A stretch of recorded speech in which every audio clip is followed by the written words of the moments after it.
Hang on. I feel like I'm in the midst of this odd sense of deterioration. And I think it's reflected in the way that I am conducting myself here, where I've always had some kind of fucking struggle going on. But this feels a little different than the I don't know, kind of like intrinsic fucking just pain of existing to me. Because it's almost like I don't feel anything, but still it's extremely uncomfortable. I think I think this is dysphoria? Dysmorphia? It's dysmorphia. It's dysmorphia. Not dysphoria, dysmorphia. It's a dysphoria born of dysmorphia. It feels fucking bad, man. Feels bad. I've been thinking about it for a while because this is what I was talking to Dig about. That he didn't fucking get it. He didn't get it. He just didn't get it. He doesn't get it. He doesn't get a lot of things, but this in particular, this experience has been. It's hard to feel connected to me because like dysmorphia has always been an issue for me. I've always looked in the mirror and said like, oh, that's fucking horrible.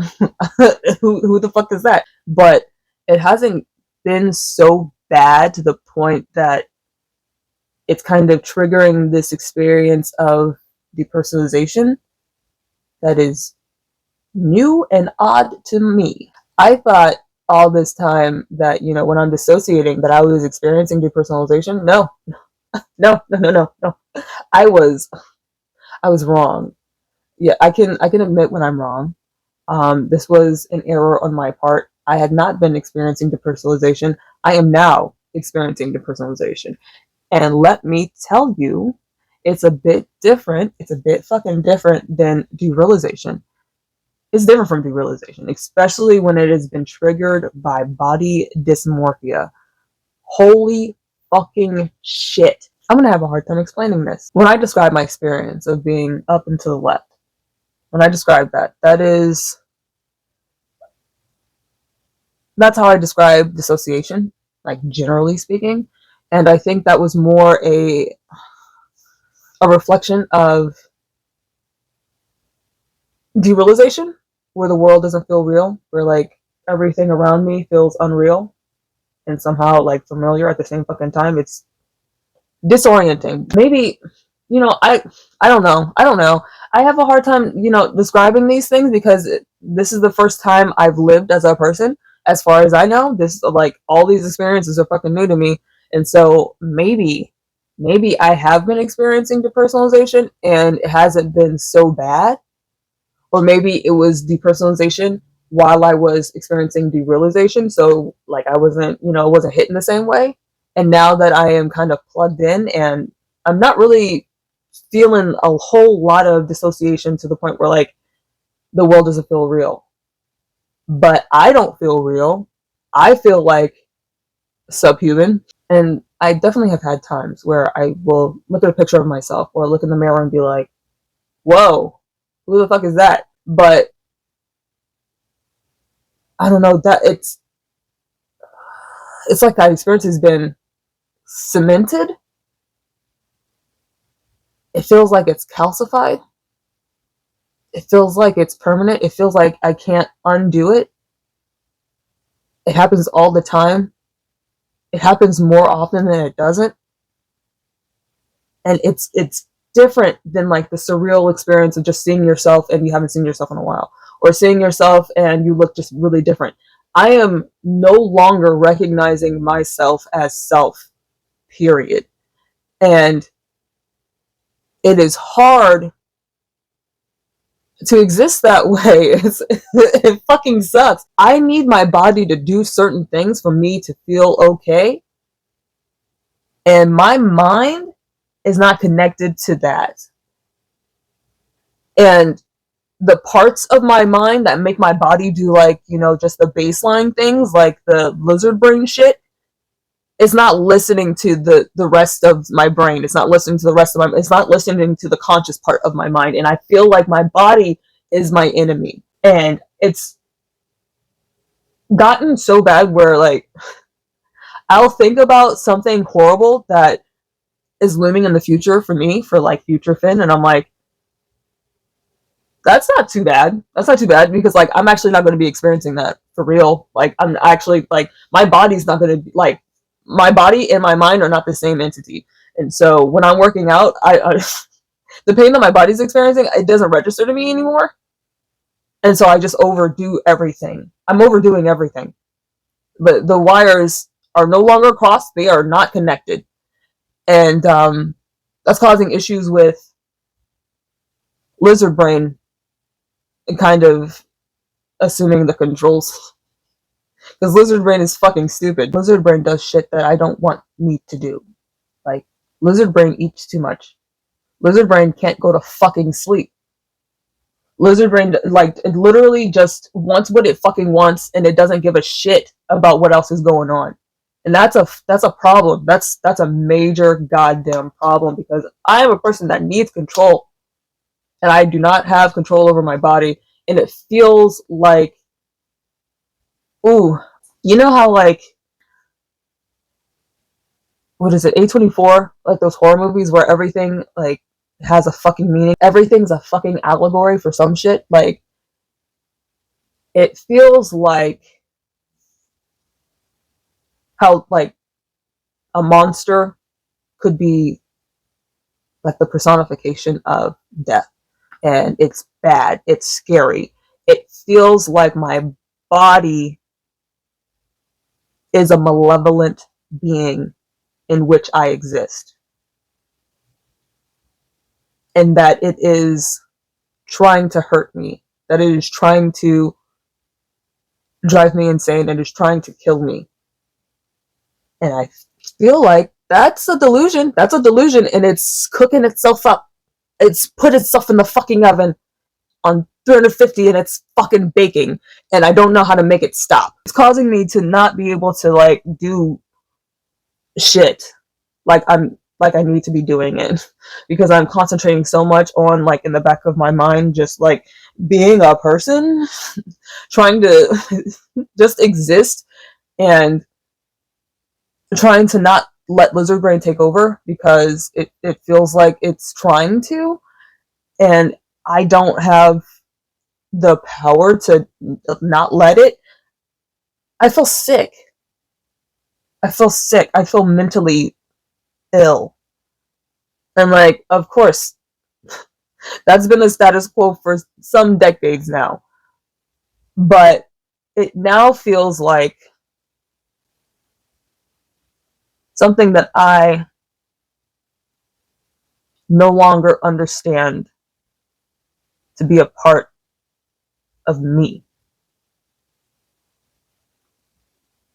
It feels malevolent. It feels like it has consciousness. It feels like it is trying to hurt me.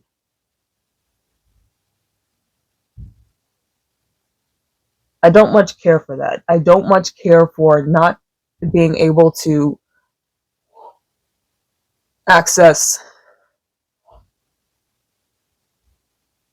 the place where like I'm always able to like kind of bring myself back, to kind of reel myself back, and this feels like I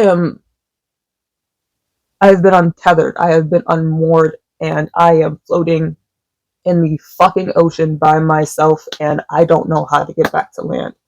That's what it's feeling like. And it feels like it was a concerted effort of something inside of me. And that is terrifying.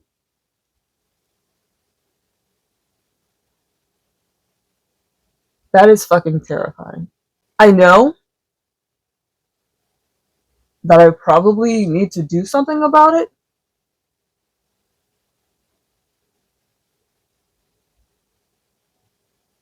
but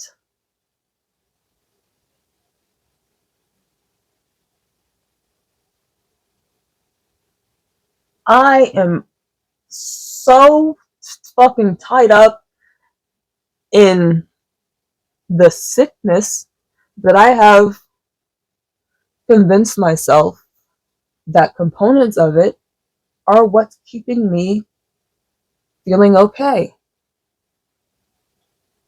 And I don't know which parts of what makes me okay are sickness and what parts are not.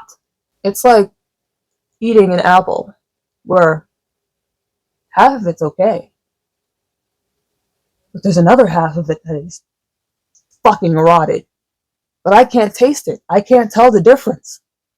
When you gain weight, when you change your weight, when you change your body quickly over a short period of time, when your body changes a good amount, that's when things start to feel like you're not you. Um, because it's not giving your mind enough time to get used to the new you when shit happens quickly. So like when people lose an arm, or when people gain a whole bunch of weight because of a disease, or they lose a whole bunch of weight because of a disease. Usually I'm very good, very, very fucking good about keeping my shit together enough to look like I am a normal human being. And the seams are ripping. The insides are becoming outsides because I'm not able to keep it entirely together. And I've always prioritized uh, not really my appearance over my health, but the facade, the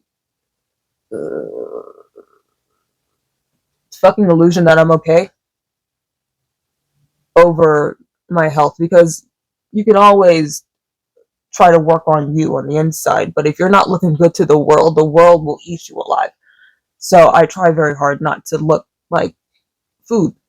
Yeah, the dysmorphia has been difficult because I gained a lot of weight in a short period of time, and my mind has not gotten used to the new Finn. The new Finn is not quite what Finn wants to be, and it is causing me a lot of fucking trauma to just look in the fucking mirror. I avoid it, honestly. Making these videos is a little fucking disorienting because I don't want to have to fucking look at my face. But yeah,